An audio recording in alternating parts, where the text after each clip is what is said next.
I'm Andrew Stotts of A Stotts Investment Research, and you might be asking yourself, where can I invest? Things are so volatile these days. Take a look at some of the news that we've got hitting the markets these days, the volatility that this is bringing.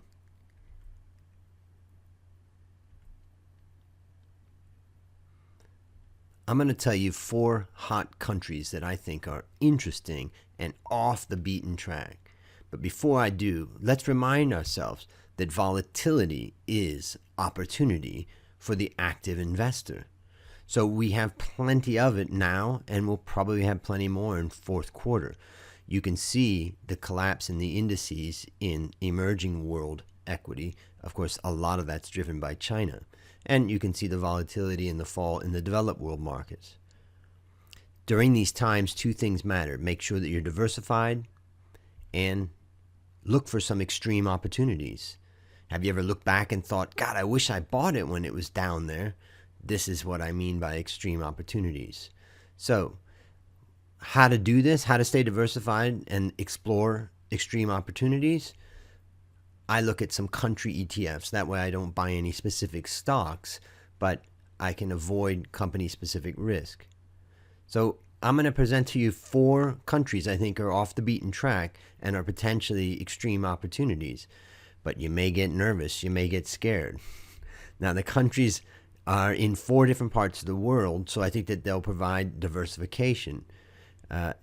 When I say that a market is attractive, I am not necessarily a value or a momentum investor. I am a FVMR investor, fundamentals, valuation, momentum, and risk. I look at all of them. So I have 4 countries that are also not only attractive, but also cheap. So here they are, and they're Russia, Turkey, Korea, Chile. And I'm comparing them against the world averages for fundamentals, valuation, momentum, and risk.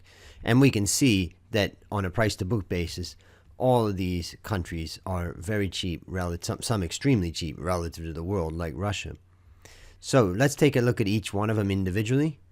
First of all, you've got a weak Russian ruble, and that's eventually going to help exporters. Obviously, right now, Russia's under a lot of pressure with sanctions, but that's driven down the market quite a bit. The price to book is about 0.4 times, which means you're paying 40 cents on the dollar for the assets of the companies. And ROE is worse than the world, but it's not negative or at a very low level. Let's talk about Turkey. First thing is that profit margin has improved, we can see, and is higher than the world average. Also, the net debt to equity has decreased. Now it's at about 40%, down from 46%, and it's below the world average. So good fundamentals, and risk is relatively low. So this looks good to me. Then let's talk about Korea.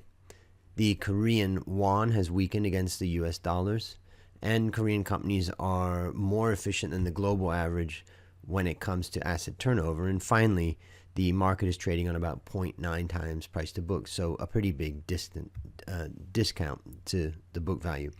And then finally, Chile. And what you're going to see is, of course, the world is worried about the impact of Chile's copper exports from what's happening in slowdown around the world.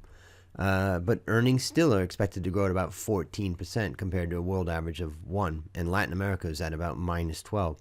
So I think that Chile is looking pretty interesting. So investing in some of these countries may scare you, and you may think it's obvious to avoid them. But don't forget what Warren Buffett said: be greedy when others are fearful, and fearful when others are greedy. Now, these 4 markets can be accessed with the following ETFs. So those are some ideas for some off the beaten track companies or countries to look at, and I hope that helps.